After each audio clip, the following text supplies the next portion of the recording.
어제 말씀을 통해서 우리가 은혜 받았듯이 그리스도인은 오직 예수 그리스도의 십자가 은혜로만 구원받을 수 있는 사람입니다. 우리는 예수님의 희생적 사랑을 강조하다 보니까 우리를 위해서 죽으신 예수님에 대해서만 말하는 순간들이 많은데, 예수님이 우리를 구원하실 수 있었던 이유는 십자가의 죽으심, 희생적 사랑으로만, 그러니까 우리가 생각할 때는 항상 희생적 사랑을 기억하고 그것을 가장 이야기를 하지만, 희생적 사랑으로만 예수님의 십자가 사역이 완성된 것은 아닙니다.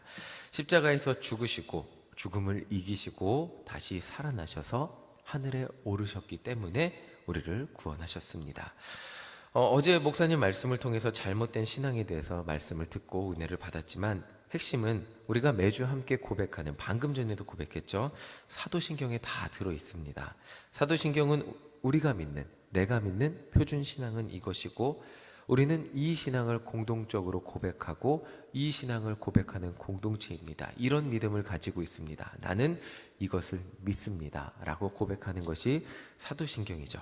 이 사도신경을 보시면 방금 전에도 우리가 고백했지만, 본디오 빌라도에게 고난을 받으사 십자가에 못 박혀 죽으시고 십자가에서 죽으셨고 장사한 지 사흘 만에 죽은 자 가운데서 다시 살아나셨습니다. 그리고 하늘에 오르셔서 전능하신 하나님 우편에 앉아 계시다가 저리로서 산자와 죽은 자를 심판하러 이 땅에 다시 오신다는 그 고백을 우리는 매일 새벽 예배 시간마다, 매주 예배 시간마다 우리의 신앙으로 고백하고 있는 것입니다.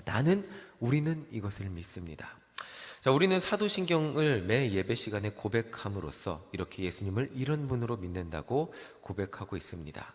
이렇게 고백하는 이유는 지금까지 수많은 이단들이 자신들만의 성경 해석으로 이것들을 그럴듯하게 조금씩 바꿨기 때문입니다. 성도들을 미혹했기 때문에 이렇게 우리가 매주 표준적인 신앙 고백을 통해서 성도들이 다른 것으로 빠지지 않고 이 복음에 집중해서 은혜 받고 구원받을 수 있도록 고백하고 있는 것입니다. 사실 오늘 본문도 이와 같은 고백이 담긴 본문입니다. 우리 1절을 다시 한번 읽어보겠습니다. 3장 1절 우리 함께 읽어보겠습니다. 시작. 그러므로 너희가 그리스도와 함께 다시 살리심을 받았으면 위의 것을 찾으라. 거기는 그리스도께서 하나님 우편에 앉아 계시느니라. 자, 사도 바울은 골로새 교인들에게 하나님을 믿는 성도가 어떤 사람인지 알려주고 있어요.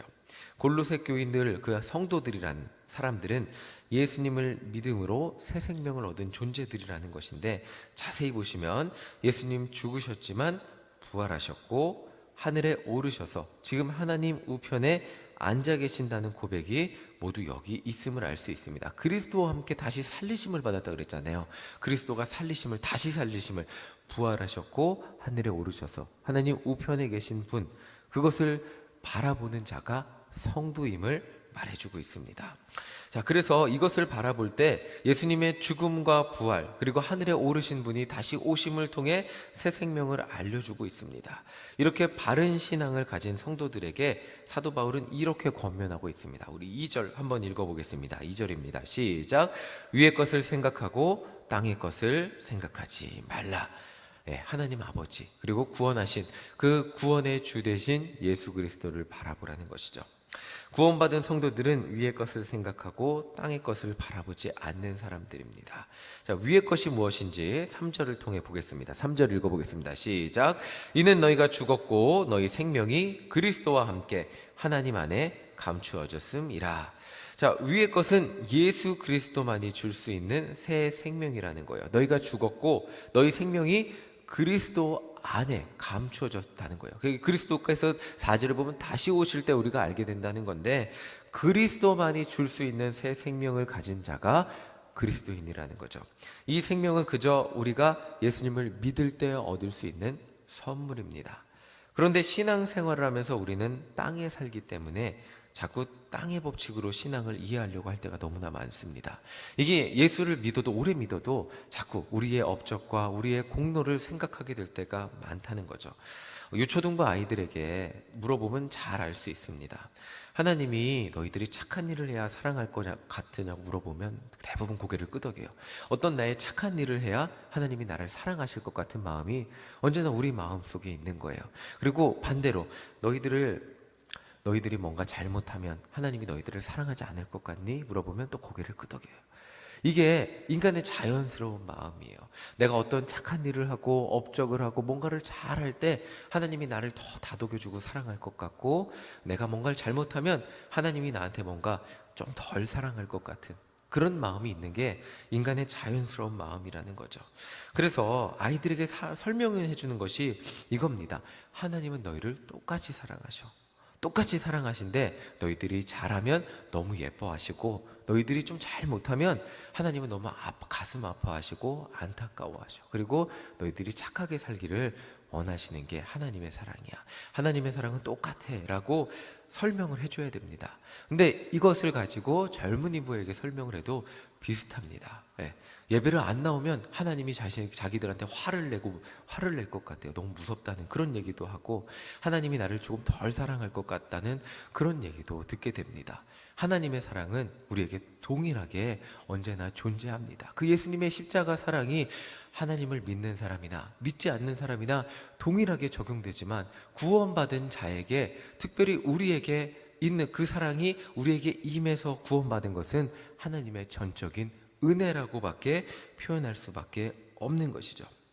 자, 이것이 하나님의 사랑입니다. 그런데 우리는 자꾸 인간적인 생각으로 사랑을 조건부로 생각하게 됩니다. 내가 뭔가를 잘해야 더 사랑하게 받는 것 같고, 덜하면 덜 사랑받는 것 같고, 이런 것을 생각하게 됩니다. 사도 바울은 예수님의 십자가 사랑으로 구원받은 성도들이 버려야 할 것을 다음으로 말해주고 있습니다. 우리 5절 함께 읽어보겠습니다. 5절입니다. 시작. 그러므로 땅에 있는 지체를 죽이라. 곧 음란과 부정과 사욕과 악한 정욕과 탐심이니 탐심은 우상 숭배니라. 사도 바울이 말하는 땅에 있는 것들은 예수님의 성품과 반대되는 것을 의미합니다. 음란함, 부정, 사적인 욕심, 악한 정욕, 그리고 탐심으로 출발하는 우상 숭배입니다. 사도 바울은 이런 것들을 바로 땅에서 너무나 자연스러운 것들이잖아요. 이런 것들을 벗어버리라고 권면합니다. 그리고 8절 또 한번 읽어보겠습니다. 8절입니다. 시작. 이제는 너희가 이 모든 것을 벗어버리라. 곧 분함과 노여움과 악의와 비방과 너희 입에 부끄러운 말이니라. 자, 이런 것들, 우리의 분노, 우리의 마음에서 나오는 가장 대표적인 것, 입에 부끄러운 말을 벗어버리라고 말하고 있습니다. 자, 두 가지로 나눠볼 수 있겠죠. 우리가 벗어야 될 것, 첫째는 욕심이고, 둘째는 우리 입에 거짓된 말입니다. 하나님의 진리를 거스르게 만드는 인간적인 욕심과 거짓된 말, 이 두 가지를 벗어버리고 새로운 삶을 살라고 권면하고 있습니다. 사실 어제 살펴본 잘못된 신앙들도 이런 인간적인 욕심과 거짓된 말로부터 나옴을 깨닫게 됩니다. 예수님의 사랑보다 내 노력이 앞서서 율법을 지키거나 금욕적으로 무언가를 이루어 보려고 한다면 그것이 율법주의고 금욕주의가 될 것입니다. 예수님의 십자가 사랑이 너무나 모두가 믿는 평범하다고 느낀다면, 남들이 경험하지 못한 뭔가 특별함을 추구한다면 그것은 천사 숭배 같은 신비주의가 될 것입니다. 그래서 사도 바울은 구원받은 성도들에게 이렇게 권면하고 있습니다. 우리 10절 한번 읽어보겠습니다. 10절입니다. 시작. 새 사람을 입었으니 이는 자기를 창조하신 이의 형상을 따라 지식에까지 새롭게 하심을 입은 자니라. 우리를 창조하신 하나님을 바라보고 그와 함께 하신 예수 그리스도를 따르라고 권면할 뿐입니다. 복음은 나만을 위한 어떤 보물이 아니에요. 복음은 나만을 위한 어떤 대단한 것이 아니라 모두를 구원하는 보편적인 능력이고 보편적인 은혜임을 우리는 고백할 수 있습니다. 거기 11절에 이게 나오는 거예요. 11절 한번 이제 마지막으로 읽어보겠습니다. 11절입니다. 시작. 거기에는 헬라인이나 유대인이나 할렙하나 무할렙하나 야만인이나 스구디아인이나 종이나 자유인이 차별이 있을 수 없나니 오직 그리스도는 만유시요 만유 안에 계시니라. 자, 나의 특별함을 주장하는 것이 사도 바울이 이야기한 이단의 목록이에요. 교회를 잘 나오고 금욕적으로 뭔가 나의 대단함을 사람들에게 보여주고 남들보다 율법을 뛰어나게 잘 지키고 남들이 경험하지 못한 신비적인 경험을 한 그런 것들을 나를 돋보이게 만들어주는 것이 복음이 아니라는 것이죠. 십자가 구원이 아니라는 것이죠. 복음은 모든 사람을 차별 없이 구원하시는 하나님의 크신 조건 없는 사랑일 뿐이에요. 여기 있는 모두가 동일하게 구원받은 것이 십자가의 능력이고 하나님의 사랑이지, 나를 다른 사람보다 돋보이게 만들어주는 것이 절대로 십자가 복음이 아니라는 것을 오늘 말씀의 결론으로 말해주고 있는 것입니다. 땅의 것은 자꾸 내가 다른 사람보다 주목받아야 된다고 합니다. 바리새인들이 왜 그들이 예수님께 비판을 받았을까요?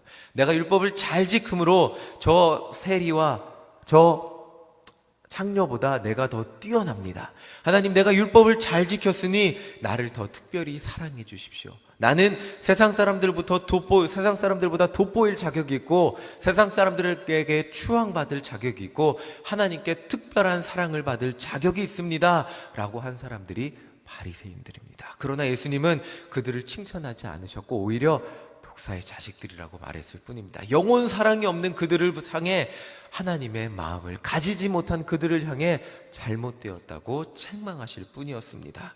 자, 하늘의 것은 오직 주목받아야 할 분은 예수 그리스도의 사랑밖에 없음을 우리는 기억해야 될 것입니다. 내가 예수를 잘 믿음으로, 내가 예수를 온전히 믿음으로 오직 드러나야 할 분은 예수님의 십자가 사랑밖에 없고 예수님의 십자가 능력밖에 없음을 오늘 말씀을 통해 사도 바울은 말해주고 있습니다. 우리가 십자가 사랑을 온전히 잘 믿을 때, 하늘의 것을 주목할 때 나의 삶을 통해 드러나는 것은 오직 예수님의 십자가밖에 없습니다. 그것을 기억하며 오늘 하루 우리가 간절히 기도함으로, 우리가 간절히 예수님을 따름으로 나의 삶을 통해 예수님의 십자가가 온전히 드러나는 우리의 인생이 되시기를 간절히 소망합니다. 나의 어떤 공로와 업적이 드러나는 것이 아니라, 나의 대단함이 드러나는 것이 아니라 오직 나를 사랑하신, 그리고 우리 모두를 사랑하신 예수 그리스도를 전하며 구원의 도구로 쓰임받는 우리 모두가 되시기를 간절히 소망합니다. 아멘. 우리 찬송가 91장 함께 찬송하시겠습니다.